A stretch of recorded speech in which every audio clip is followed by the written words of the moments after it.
Hello, welcome to INFOHUB In Depth. In this week's edition, we look at moves to enhance Guyana's local content to meet the needs of the oil and gas industry, which was a key focus of the 3-day Guyana Petroleum Business Summit and Exhibition, GPEX. Then we turn our attention to the opening of the Rupununi Magisterial District Court Office in Lethem. The future of Guyana has never looked better. Our nation is on the cusp of a development program like never seen before. While Guyana is now emerging as an energy giant through the discovery of massive reserves of oil and natural gas, it is your government's intention that the huge benefits emerging from this will go where it matters most, to you, the people of this beloved country. There is a surge of confidence in the way Guyana is governed once again, and the level of investor interest is unprecedented. Guyana is poised to become the breadbasket of the region, and the pace at which this nation will grow through prudent fiscal management will be nothing short of impressive. But more than anything else will be the way every Guyanese, regardless of color, class, or creed, becomes a part of this historic period of national transformation, sharing in the wealth and well-being of it all as one Guyana. One of Exxon Mobil's Tier 1 contractors, Technic FMC, is leading the development of Guyana's capacity to service the industry. Technic FMC will engineer and install the subsea equipment needed to pump first oil in 2020. International Service Manager Carlos Latorre said the company is initially training 10 Guyanese to work in subsea engineering. Developing local suppliers, local companies is essential. It's not something that you do only because of the social aspect of it. Is really in the best business interest of the company. Logistics, time is of the essence, so having a supplier next door that can help you out is essential. We see the local content as three main areas. One is the people, the second one is the supply chain that we need to develop, and the third one is the infrastructure itself. So that's where we're really putting all of our efforts. We hired 10 engineers from the University of Guyana. They have been in Brazil for 5 months now. Very bright kids. We're very pleased with the quality of the educational system. And our expectation is that after 18 months of training, these engineers probably will start helping out with the installation of the equipment, and in time they will be the leads, the service leads, the managers that are gonna lead the industry. Another aim of GPEX was facilitating partnerships between local companies and some of the international stakeholders in the industry. For many of the joint ventures that were announced at GPEX, local content development was paramount. One such venture was in the education sector between Nations University and a Canadian company, Lancope International. Nations University Director Dr. Brian O'Toole said his institution recognized the need to fill the local content gaps in the new oil and gas industry. A couple of months ago I went to Canada looking for a partner because we have no pretense to be a technology institute, but we know how to offer training. So I met with 17 groups all over Canada, in Toronto, Calgary, Newfoundland and Nova Scotia, and then found a really good partnership with Lancope International. This is now their 3rd trip here.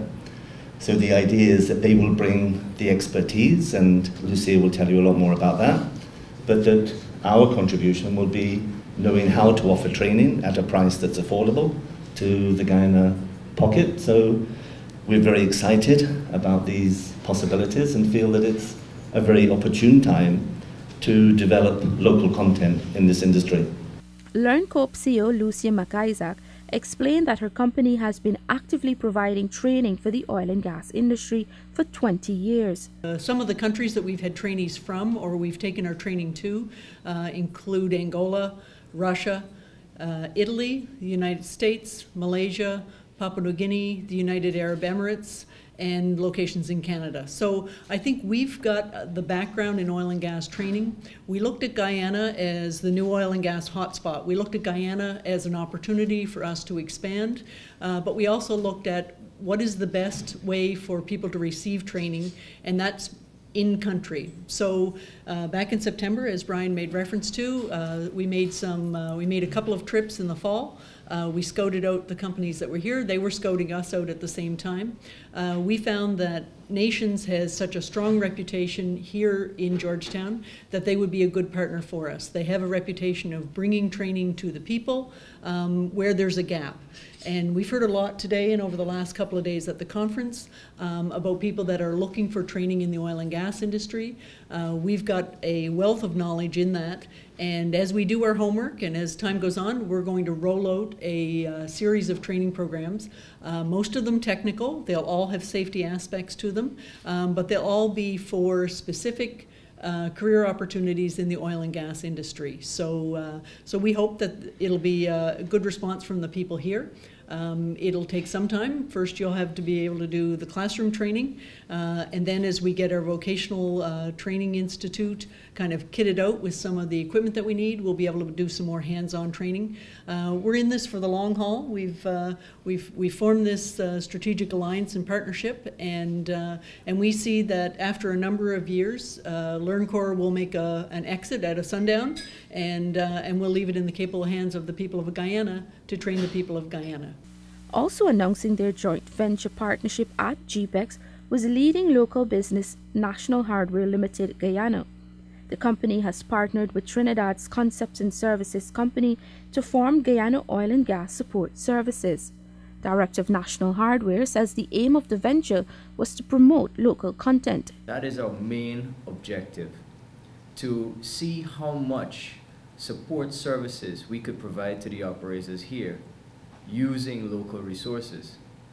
As a result of that, we came together and we formed the Guyana Oil and Gas Support Services.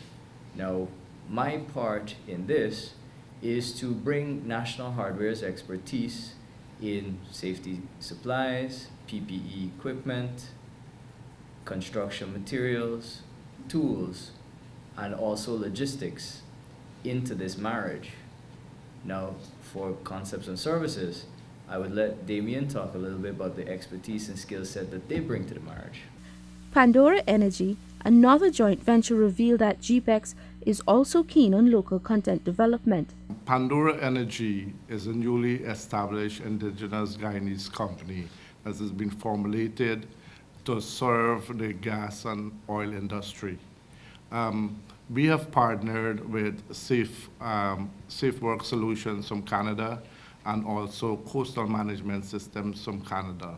What we want to focus on as a 100% owned Guyanese company is employment, created employment for many Guyanese here who needs training, who needs jobs in the sector, who do not know about the sector and want to be educated about the sector, and how can we go about trapping our local talent and the resources that we have locally to serve an industry that is new to Guyana, an industry that is at its embryo stage.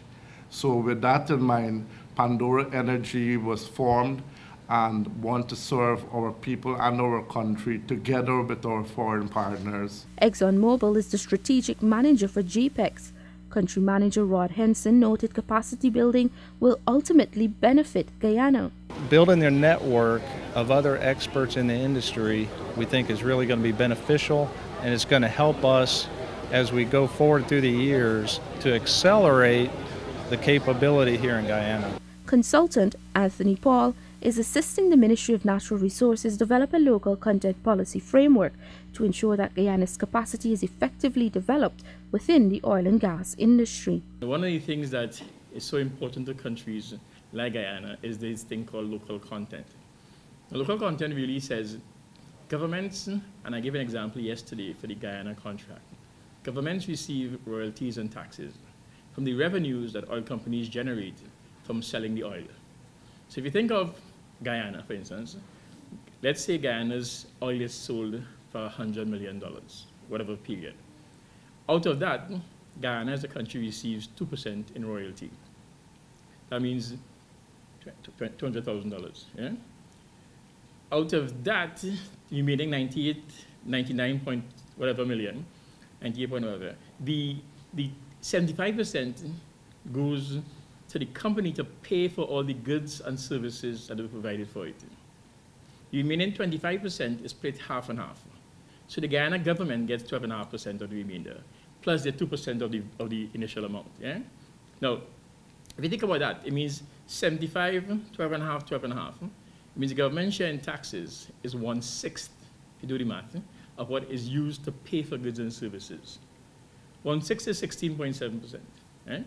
If you say that, can Guyana get 16.7% local content, it means you'd have doubled the amount that stays in Guyana that you'd have gotten in taxes otherwise. So you get my sense. 16.7% doesn't seem like a very big number, does it? So even if you got 8%, you'd have got 50% more of the revenues. 8% doesn't seem like a very big number, does it? But how do you get that? And that's what the local content policy is trying to address. How do Guyanese and Guyana get more from the money spent in getting oil and gas out of the ground to stay in country? GPEX was hosted by the Ministry of Natural Resources and organized by Go Invest in partnership with Valiant Media at the Marriott Hotel from February 6 to 9. For InfoHub, Tiffany Rogers. In our next segment, we highlight how the recent commissioning of the Magisterial District Court Office in Lethem further demonstrates the administration's commitment to guaranteeing equal justice to all. The future of Guyana has never looked better. Our nation is on the cusp of a development program like never seen before. While Guyana is now emerging as an energy giant through the discovery of massive reserves of oil and natural gas, it is your government's intention that the huge benefits emerging from this will go where it matters most, to you, the people of this beloved country. There is a surge of confidence in the way Guyana is governed once again, and the level of investor interest is unprecedented. Guyana is poised to become the breadbasket of the region, and the pace at which this nation will grow through prudent fiscal management will be nothing short of impressive. But more than anything else will be the way every Guyanese, regardless of color, class, or creed, becomes a part of this historic period of national transformation, sharing in the wealth and well-being of it all as one Guyana. The opening of registries or district court offices across the country is expected to significantly reduce the time, cost, and distance of travel for the residents in those areas. It is also a critical aspect of government's plan to bridge the gap between the coastland and hinterland by ensuring citizens in remote communities have equal access to centralized services in every sector. The justice sector is no exception. Under the Justice Improvement Project, the judiciary has opened registries or district court offices in remote locations, the most recent being the Rupununi Magisterial District Court Office in Lethem, Upper Takatu, Upper Essequibo. Courts were also opened at Anai, Aishalton, and Karasabai. The Rupununi Magisterial District is the largest in the country. The opening ceremony was held on Friday, February 2, 2018. President David Granger, who delivered the feature address, said improved access to justice, which is a commitment of his administration, will create a good life for all. A life that is fairer, a society which is safer, and residents who are richer everywhere. Guyana is for all Guyanese, and your government has adopted the One Nation approach aimed at reducing inequalities, opening new opportunities to the disadvantaged, and as the Minister of Communities said, uniting coastland and hinterland. We are one country, not two. Not one to the west and the other to the east of the Essequibo. The proclamation of Lethem as a town, President Granger said, was not only intended to propel the region's economic development, but also to provide greater access to public service. Access to justice equally is a public good and must be available to everyone. Access to justice is a fundamental and a foundational principle of the rule of law. It is central to the democratic character of our state. It is an integral element of the principle of equality before the law, which is guaranteed by the Constitution of the Cooperative Republic of Guyana, which states, as you know very well, the state shall not deny to any person equality before the law or equal protection and benefit of the law. Equality before the law is the essential element of justice. It ensures that all citizens enjoy equal protection and benefit of the law. Equality before the law can exist only where there is Equality of access to the law.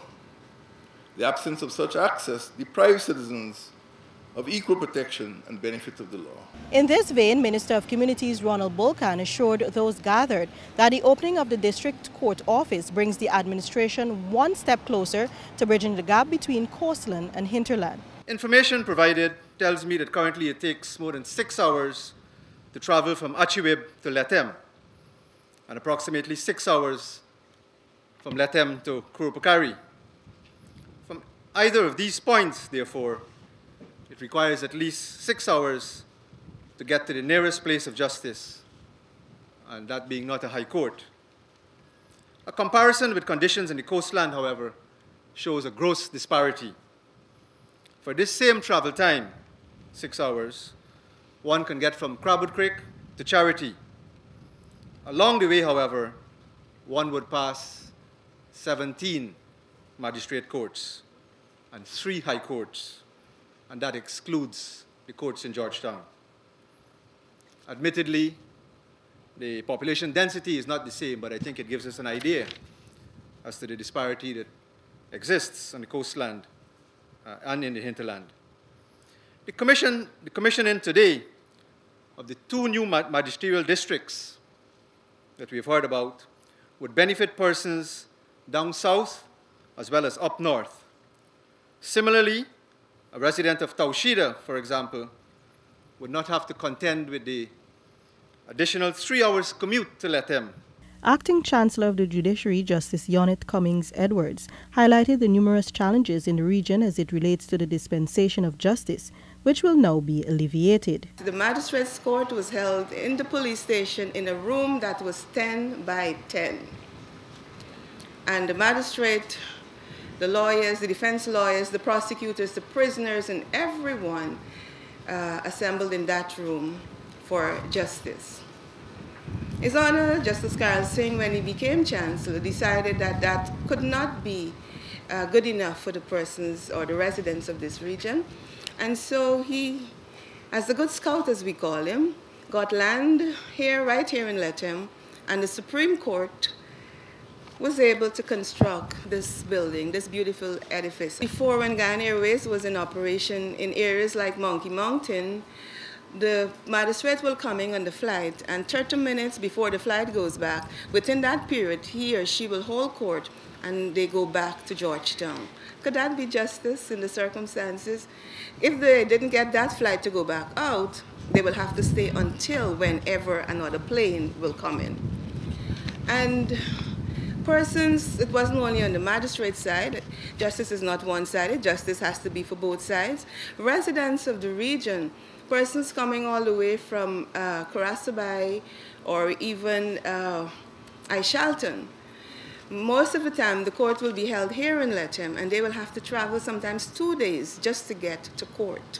Residents of Region 9 will also benefit from the services of a resident magistrate, Justice Alan Wilson, who says that there are no more excuses for delays in the dispensation of justice within the district. And it will also now be easier for domestic violence issues to be addressed in a timely fashion. Because usually what happens, because the court is not sitting on a regular basis, by the time the court sits after the incidents would have occurred, the parties are no longer interested in going. They would have changed their minds and start going on a different route. This sub-registry will also allow for more accurate record keeping in respect of matters that are addressed in this sub-registry. Accommodation is also provided, better accommodation for the magistrate, for the staff.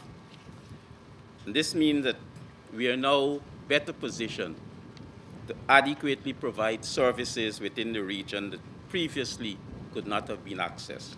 Chief Magistrate Anne McLennan, who also spoke at the event, is confident that Justice Wilson will ensure that the law is administered in a timely and efficient manner at the 4 courts he will preside over. Each of the courts will facilitate the filing of documents, affiliation of child support applications, applications for protective orders under the Domestic Violence Act, and uplifting of monies from bail and other transactions. The magistrates, Justice McLennan noted, are now better equipped to perform their duties efficiently and effectively because they now have the tools to do so. Additionally, residents of Cuyuni-Mazaruni Region 7 and Patara-Siparuni Region 8 will, within the coming months, benefit from the opening of district court offices, which will see regular sittings of the court and the availability of centralized services. In a matter of weeks, the sod will be turned for the construction of a new magistrates court at Diamond, East Bank, Demerara. On the east bank, from Timeri coming all the way to Georgetown, is a heavy catchment area, hence a high volume of cases. The decision was taken by the Chancellor of the Judiciary to have another court constructed at Diamond, and with assistance from the Guyana Police Force, the land was acquired to undertake the initiative. The future of Guyana has never looked better. Our nation is on the cusp of a development program like never seen before. While Guyana is now emerging as an energy giant through the discovery of massive reserves of oil and natural gas, it is your government's intention that the huge benefits emerging from this will go where it matters most, to you, the people of this beloved country. There is a surge of confidence in the way Guyana is governed once again, and the level of investor interest is unprecedented. Guyana is poised to become the breadbasket of the region, and the pace at which this nation will grow through prudent fiscal management will be nothing short of impressive. But more than anything else will be the way every Guyanese, regardless of color, class, or creed, becomes a part of this historic period of national transformation, sharing in the wealth and well-being of it all as one Guyana. Thanks for watching. Remember to connect with us 24/7 on our website and social media. Goodbye.